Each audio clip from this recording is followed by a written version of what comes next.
Travis Kelce had 7 catches, which was good enough to push him ahead of Reggie Wayne to move into the top 10 in NFL history in receptions with 1,071.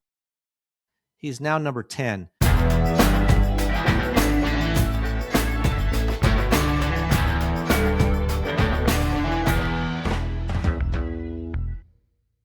Welcome to Just the Stats NFL Top 10s for Monday. My name's Ernie Jennings, and we are looking at some big games that happened yesterday. Players that had amazing games, some games that were close, but a lot of blowouts as well. A lot of high scoring going on yesterday, and not by necessarily always the teams you would think. For example, the Houston Texans scoring 40 points plus. What we're going to do is I'm going to cover at least 5 games. I might have to cover the games that played on Sunday and Monday over 3 days just because of time, if I don't want to make this too long of a podcast, and to keep it simplified. But I want to cover all the stats, and I want to get into some of the stats in the game as well as all the top 10s that are taking place. And the reason it's taking a little longer is because you're getting teams now and players that have stats for their team on a season level, which obviously earlier in the year, you didn't have anybody hitting season marks because it takes the entire season generally to get to that point. But now that we're coming down to the end of the season, we've got players that are making it into the top 10, whether for their team or for the NFL. So just adds a little bit more time in covering some of those top 10s, whether it's career-wise or season levels. Plus, I want to get into the stats, like I said, and give you a little bit rounded out some of the stats in the game as we move forward. So with all that, we're going to get started and see how it goes. So the first game we're going to look at is a blowout. Chicago Bears beat the Cleveland Browns 31-3. Wasn't close at all. Stat-wise, anything.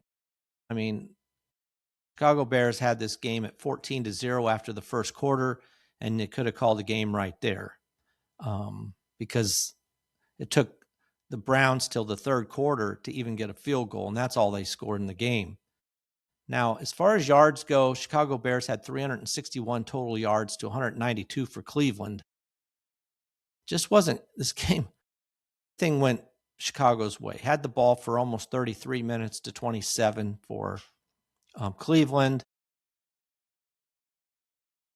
Just nothing good. And when you look at Sanders, whose game last week wasn't too bad, for somebody who's just getting going, but with an entire week of practice and everything against the Bears, he didn't look good at all. 18 completions on 35 attempts, 177 yards, only 5 yards per attempt, 3 interceptions, sacked 5 times, quarterback rating of 30.3.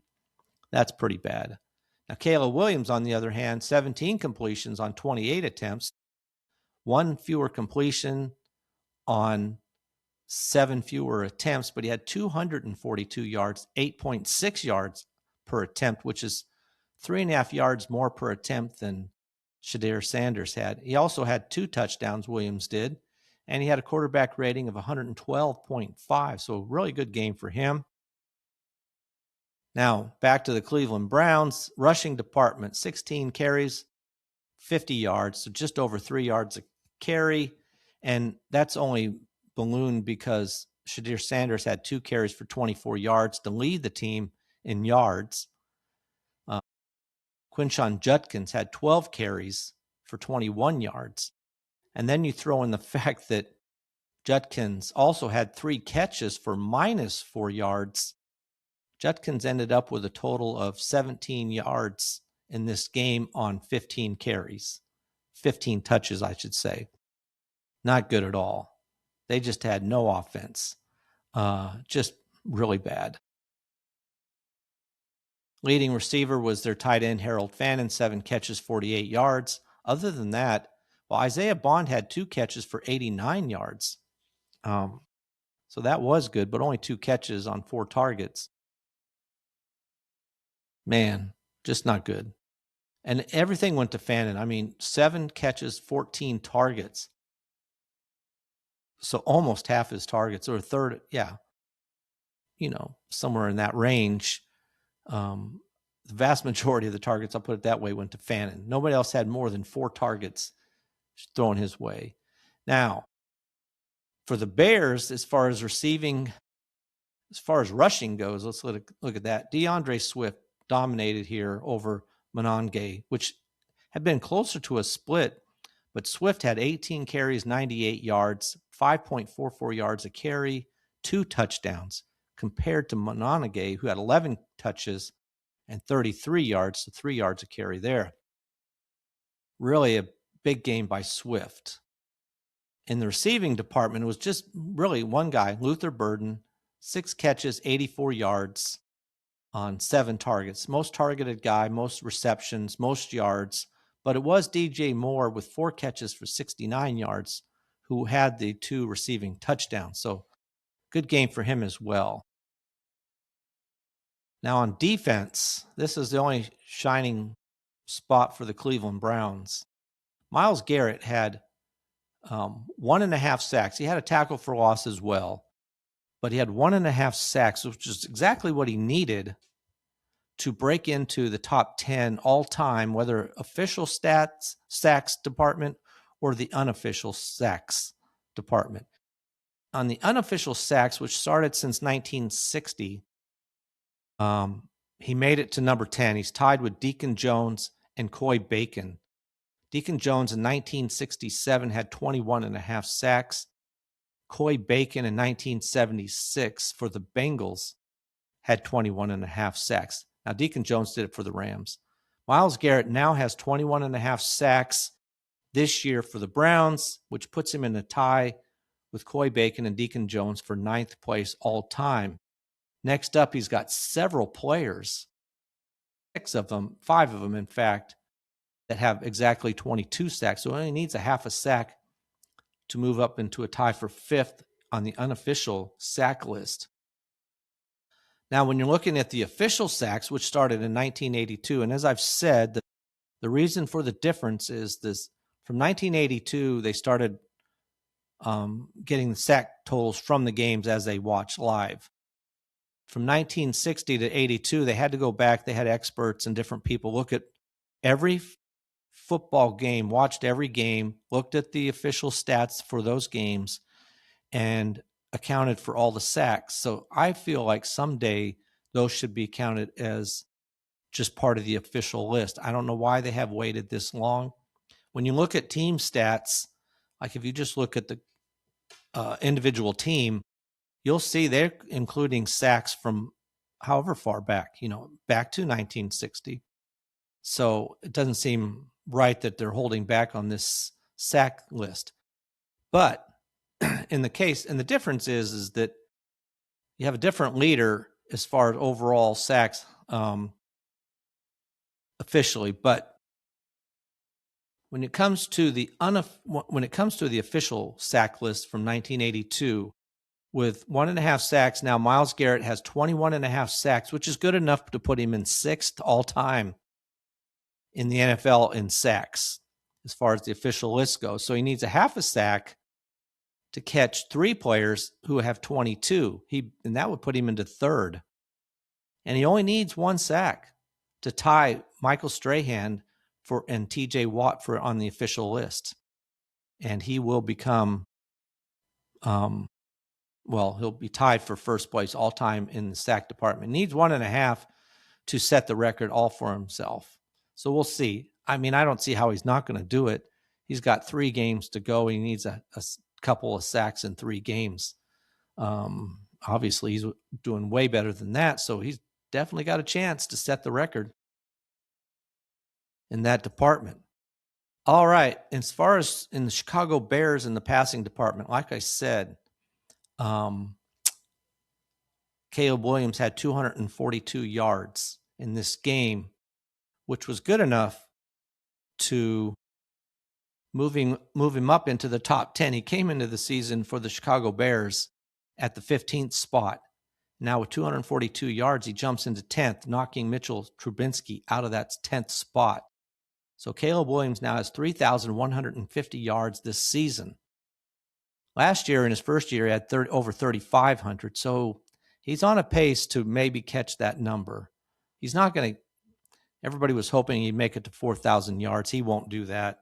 I mean, there's 3 games to go. He needs, almost 900 yards. Not that it's impossible, but it's highly doubtful that he gets that far up the list. And we'll see where he ends up. But definitely he'll end up in the top 5 somewhere, most likely. He's had a much better season. We'll talk about that in a second. Now, in passing touchdowns for the Chicago Bears, top 10s this season in a season number. With 2 more touchdown passes, he went from 15th for the Chicago Bears into a tie for 10th again with Billy Wade, who did it in 1961 when he threw 22 touchdown passes. Now, Caleb Williams also has 22 touchdown passes, which is the best he's done compared to last year. Now, next up is Rex Grossman. Wow. Jay Cutler and Johnny Lujak, who did it in 1949. So they all have 23. He definitely has a chance here. He needs 7 touchdown passes to tie Eric Kramer for the most passing touchdowns in Chicago Bear history. No one's ever thrown 30. That's amazing. There's no one throwing 30. Now he needs 8 more in 3 games. That's pushing it. That's almost 3 a game. I don't think he's going to get there. He might make it up to 5th spot. That's probably maybe 6th, maybe 4th. I mean, we'll see. But much better season.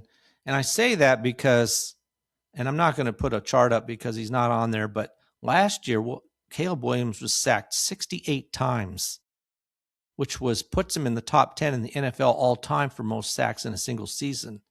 This year, with new coaching, he's been sacked 23 times. I mean, almost a third, just under a third fewer sacks this season.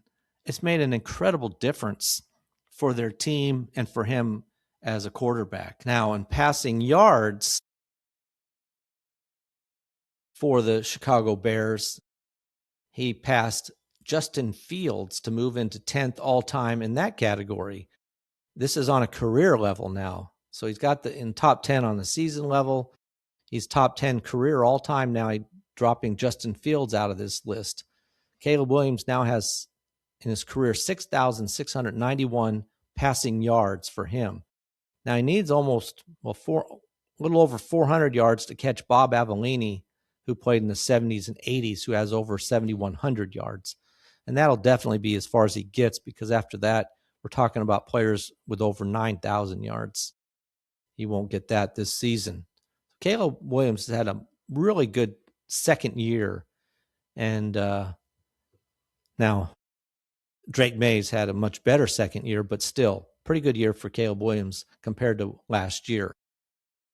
All right, let's move on to our next game. The next game we're going to look at is the Baltimore Ravens versus the Cincinnati Bengals. This game was another game that I would have not predicted this score at all. The Ravens win this game 24-0. The Ravens don't have that good of an offense, and Bengals had Burrow and Chase. No one could predict that they would score 0 points, but that's the case. So the Baltimore Ravens are now 7-7. This is a race between them and Pittsburgh to win that division. But this game, was over after the halftime. It was 14-0, and Ravens just added another 10 points to, do some more damage. In the game, it was pretty close stat-wise. Baltimore Ravens, 317 total yards, 298 for Cincinnati in this game. Close that way. Now, in Cincinnati, 0 points. They had the ball for over 39 minutes to less than 21 for Baltimore, and yet they could not score when they had the ball almost twice as long as the Ravens did, and they could not score. That's terrible. Just terrible. Let's look at the numbers here. Lamar Jackson, wow. only threw the ball 12 times, had 8 completions for 150 yards. Yards per attempt is 12 and a half. That's huge. That's a huge number. 2 touchdowns, 1 interception, had a quarterback rating of 114.6. Now, Joe Burrow, 25 completions on 39 attempts, a lot of attempts, 225 yards, so less than 6 yards an attempt. 2 interceptions, no touchdowns, obviously. Quarterback rating of 58.2. Now, in this game, Derrick Henry, another good game for him. 11 carries, 100 yards, 9 yards a carry. Really good. And, probably he could have had more carries, but this game was over, and there's no point in having him out on the field in the fourth quarter. Keaton Mitchell came in, had 8 carries for 66 yards. That's 8.25 yards per carry. And Lamar Jackson had 2 carries for 26 yards. So 24 carries, 189 yards, almost 8 yards a carry as a total there. No rushing touchdowns, though. For the Bengals, Chase Brown, 13 carries for 53 yards. So that's over 4 yards a carry. And Perrine had 14 carries, so 1 more carry, but only 42 yards, 3 yards a carry there. So, man, it's a weird game. Zay Flowers, 3 catches, 68 yards. 1 was a touchdown on a 28-yard pass play. He was the leading receiver with 3 catches on 5 targets. No one else had more than 2 catches. Wow, just a crazy game. Rashid Ali had 2 catches, 32 yards, and he had 1 touchdown as well. Those are the 2 receiving touchdowns. Now for the Cincinnati Bengals, again, these numbers and the scores just don't add up exactly. But Jamar Chase, 10 catches, 132 yards. You would think somewhere in there they could have squeezed out at least a field goal, something, but they didn't. So 10 for 132 yards. So that's over 13 yards a catch. Chase Brown, 7 catches, 37 yards as the second leading receiver. But Jamar Chase had 10 catches on 16 targets to by far be the leading receiver there. That's a look at some of the numbers in this game. Now, really, there's only a couple of overall numbers. As far as receiving goes, Zay Flowers needed 11 yards. Well, he got 68 yards, so he's now moved into 7th place all-time, passing Quadre Ismail, who played for a few years right around the turn of the century. Zay Flowers now has 2,876 yards to move into 7th place all-time. The Baltimore Ravens in receiving yards. Next up for him is Ray Rice, who played from 2008 to 2013. He'll need a little bit there. He's got a little over 3,000, so he'll need a decent game of, say, 158 yards to do that. Probably take him at least 2 more games, maybe the rest of the season. Now, Mark Andrews only had 18 yards, but he's just adding to his total. He's the number 1 receiver in Baltimore Ravens history with now 5,889 yards. That's one of the lowest totals, by the way, for a leading receiver on a team. Now, the bright spot in this game was Chase Brown, had 10 catches. For the season now for the Cincinnati Bengals, he came in at 12th with 91. Now with 10 more, jumps him all the way to 3rd all-time for the Cincinnati Bengals in receptions with 101. Next up is TJ Houshmandzadeh with 112. So probably take him 2 games to do that. He could do it in 1, but probably take him 2. Jamar Chase has the record for the Cincinnati Bengals in a single season with 127 receptions, which he did last year. He would need to have 9 catches a game, which is possible, to set the record. And, he got booted out of a game or got suspended for a game. He probably easily breaks this record if he didn't miss that game. But 101 receptions for Jamar Chase now, 3rd all-time Cincinnati Bengals in receptions. All right, next game up is the Los Angeles Chargers and the Kansas City Chiefs. This is a game that obviously the Chiefs needed to win if they had any hopes. Their hopes were in the teens anyway, 18% chance, and they lost the game. And they had the game, in the after the halftime. It was 13-10 Kansas City, but they just could not hang on to the lead. And it was only field goals in the end. It was 16-13. No one scored in the fourth quarter, but the Chargers win this now to go to 10-4. Kansas City, now at 6-8, is eliminated from the playoffs, which is just as well because sadly Mahomes tore his ACL. He's out anyway for the year, and it's going to take him all the way to next year to heal. But he'd been playing kind of injured anyway due to the playoffs, I'm sure. So this was a major blow for them. Now in this game, it was close all the way around. Chargers 295 total net yards. Kansas City 239. So rough there. Kansas City only had 49 net yards rushing. Wow. Now looking at the numbers overall, backing up real quick here. Wow. The Chargers had the ball for almost 35 minutes to 25 minutes for Kansas City. So that's a big difference there. And Kansas City, again, they just got penalized 9 times for 64 yards. They can't have that when you're trying to stay in a game. Now in this game, Justin Herbert, 19 completions on 29 attempts for 210 yards, a little over 7 yards an attempt, 1 touchdown, 1 interception, and for a quarterback rating of 84. Patrick Mahomes, 16 completions on 28 attempts, 189 yards, just under 7 yards an attempt, no touchdown passes, 1 interception, sacked 5 times, quarterback rating of 62.9. And Gardner Minshew came in 3 completions on 5 attempts, 22 yards, but he threw an interception at the end of the game that sealed the win for the Chargers.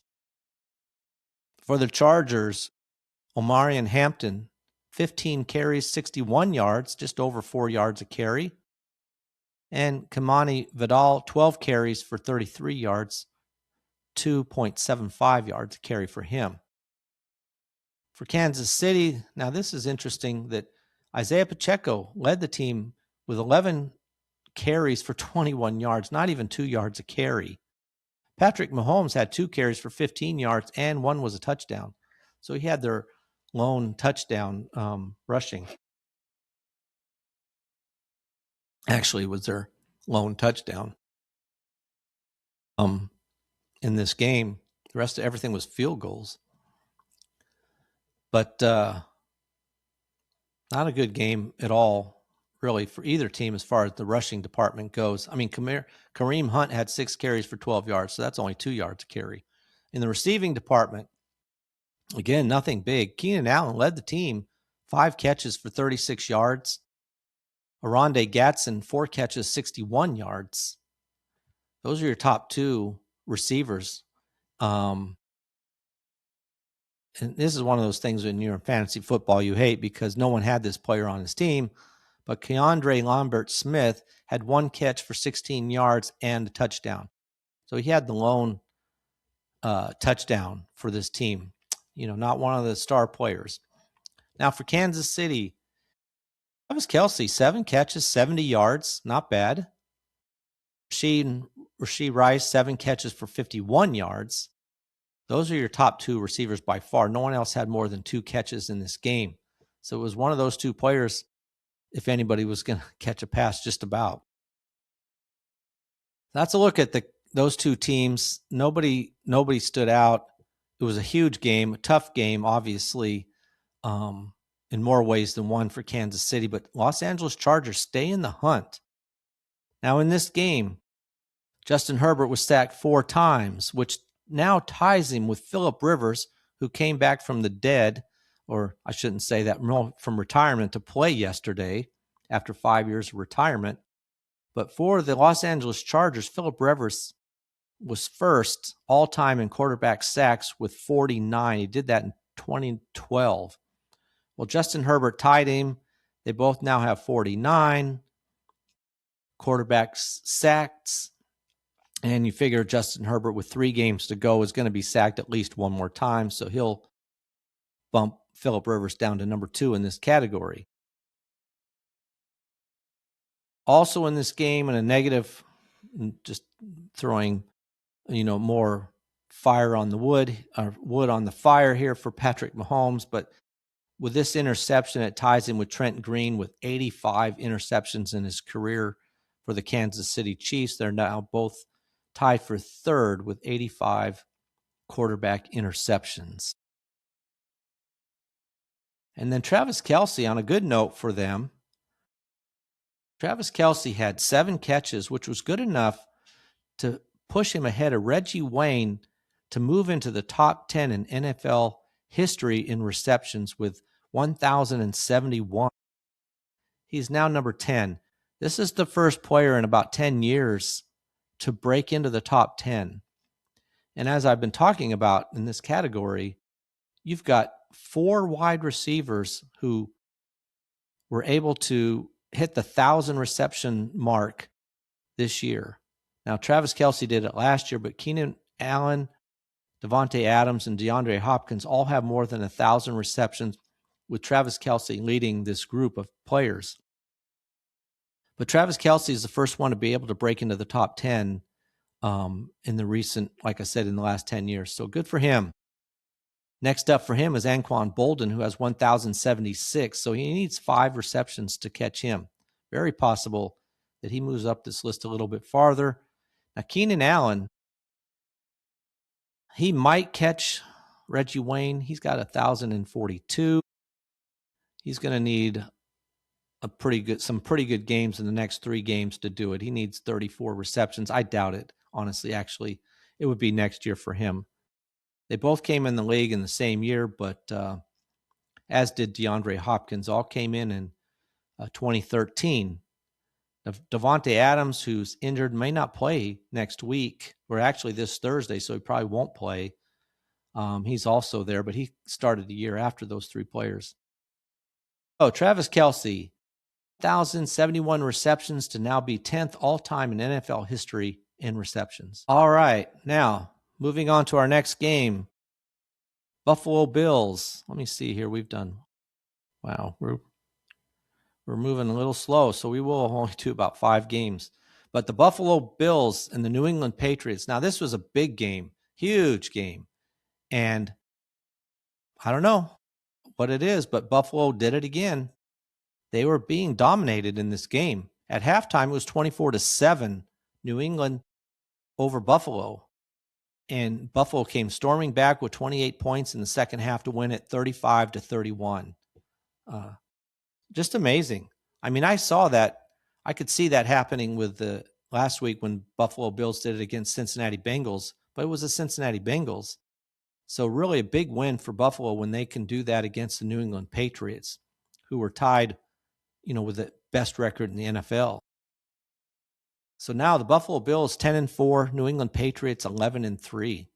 Still a lead for the Patriots, and they do have I think they have an easier schedule. So they still have a good chance to win their division. And obviously both these teams are primed to make the playoffs, regardless of whether it's a wild card or winning the division. Now in this game, it was a close game, as the stats show. I mean, net yards, Buffalo 349, New England Patriots 385. So very close there. Time of possession, though, was Buffalo over 35 minutes to less than 25 for the New England Patriots. So that was a big difference in this game. Now, New England was penalized 7 times for 65 yards. Buffalo only twice for 15. Played a little difference there. And kickoff returns, Buffalo 4 kickoff returns for 164 yards. That's big as well. And Buffalo had an interception. So a lot of those things all worked in the favor of Buffalo coming back and winning this game. Now, looking at the stats, Josh Allen, 19 completions on 28 attempts, only 193 yards, less than 7 yards per attempt, but 3 touchdowns, only sacked twice, had a quarterback rating of 123.1. On the other hand, Drake May, 14 completions on 23 attempts, 155 yards, 6.7 yards an attempt, but 1 interception. That was a bad interception. Wrong time for that. Quarterback rating of 62.8. Now in this game, James Cook, another good game, 22 carries, 107 yards, 4.86 yards per carry, 2 touchdowns. Josh Allen, 11 carries. That's a lot of carries, 48 yards for him, 4.36 yards per carry. They rushed the ball 37 times for 168 yards, so over 4.5 yards a carry. Now for New England, Trevion Henderson, 14 carries, 148 yards, huge game, over 10.5 yards a carry, 2 touchdowns, had 2 touchdown runs over 50 yards.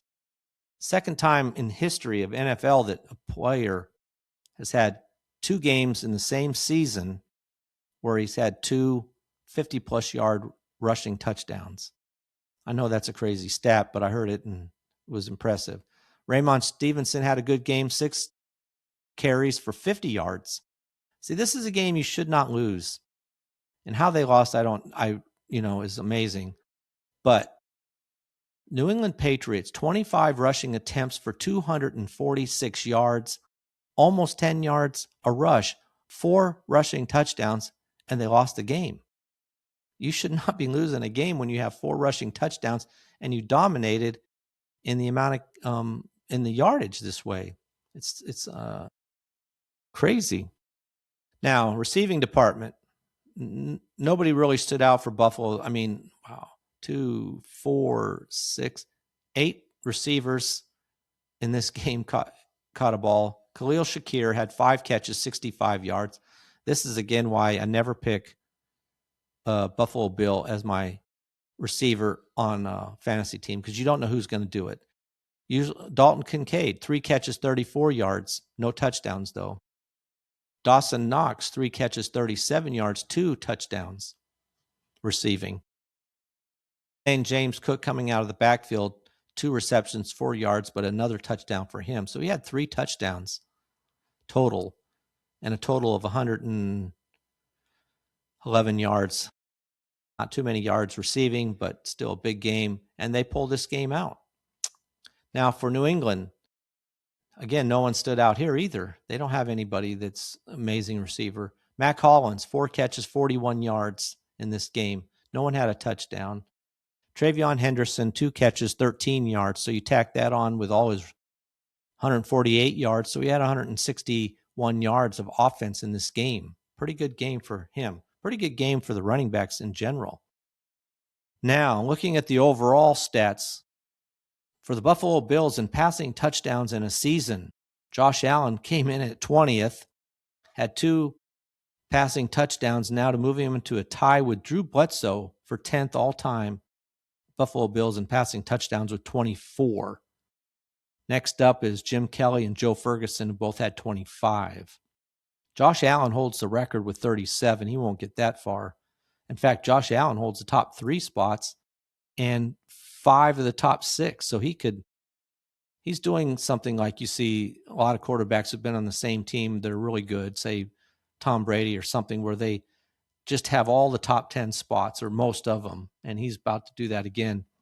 Put his name up there for the 6th time.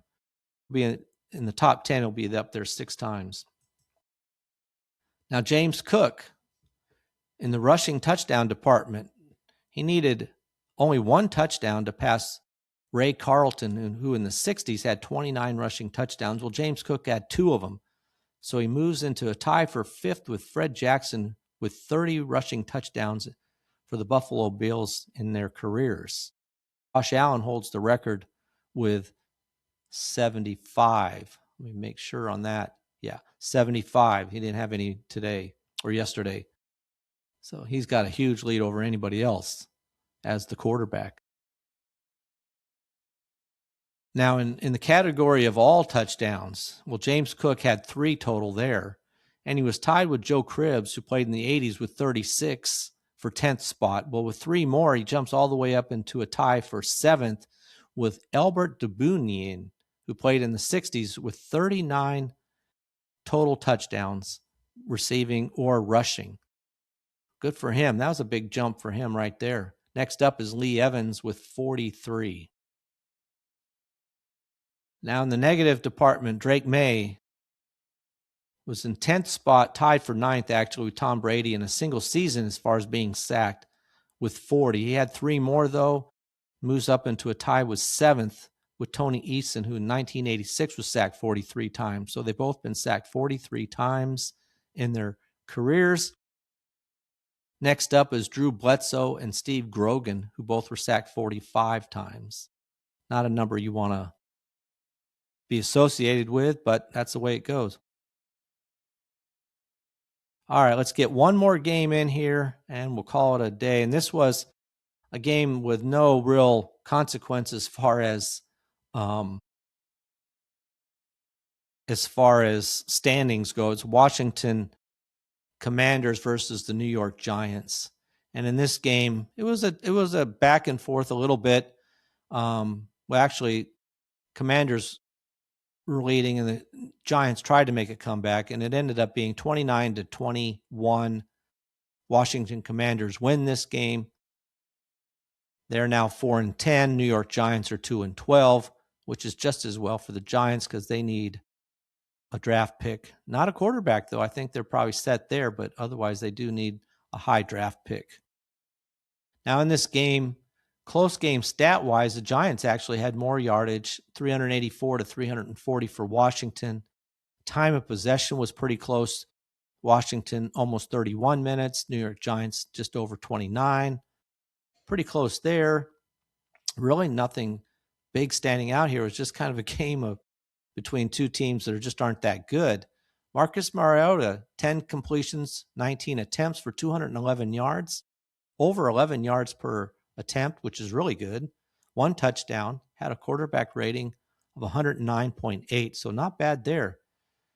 Jason Dart, just okay, 20 completions on 36 attempts for 246 yards, just under 7 yards per attempt, 2 touchdowns, 1 interception, only sacked once, had a quarterback rating of 83.8. I really do like him as a quarterback, and when he gets some players back next year, man, it could be a pretty decent team. Could see a big turnaround with that team. For the Commanders, Ja'Cory Croskett Merritt, 18 carries, 96 yards, 5.33 yards a carry, 1 touchdown. So pretty good there. Marcus Mariota, 10 carries for 43 yards. So that's 4.3. And then Jeremy McNichols, not good at all. 9 carries for 6 yards. So less than a yard a carry there. Now for the Giants, Tyrone Tracy outcarried Devon Singletary by 3 times. Tracy had 15 carries for 70 yards and a touchdown, average 4.67 yards a carry. Devon Singletary, 5 carries for only 13 yards, so 2.6 yards a carry for him. And Jackson Dart, 9 carries for 63 yards. Wow, 7 yards a carry. Now receiving, Terry McLaurin, wow, he had that touchdown. He just shook off the defender and ran it in for the rest of the way for the touchdown. It was a 51-yard touchdown pass. 3 catches, only 3 catches, though, for 69 yards and that 1 touchdown. Deebo Samuels had 3 catches for 43 yards. Wan'Dale Robinson again, 5 catches for 54 yards and 1 touchdown. He's going to be good. He's not a number 1, but he's been playing that way. Has to take that role on. But next year he won't have to do that anymore. Darius Slayton, 4 catches, 53 yards. Tyrone Tracy, 3 catches for 27 yards and a touchdown. So Tracy had a pretty good game. 70 yards rushing, and then another 27. So he had 97 yards on a total of 18 touches. So pretty good for him. All right. Now, in this game, nothing as far as stats except for the fact that Von Miller just needed one tackle for loss to move up to a tie with Calais Campbell all time in NFL history in tackles for loss with 190 with 176. I'm sorry, tied Aaron Donald actually 176. Calais Campbell's up with 195.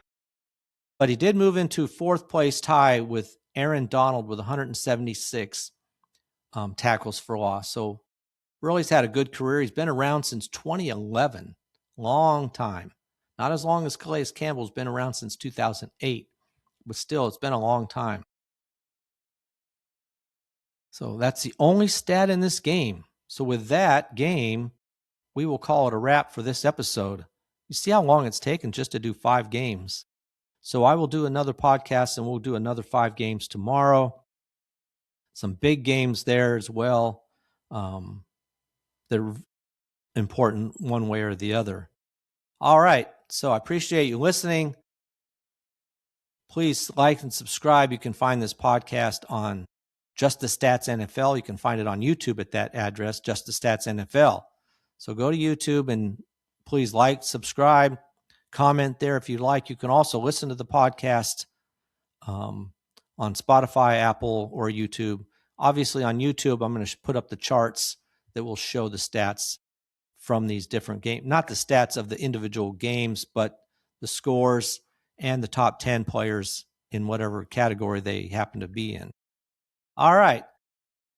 So until tomorrow, that is a wrap for NFL Top 10s for Monday. I am out.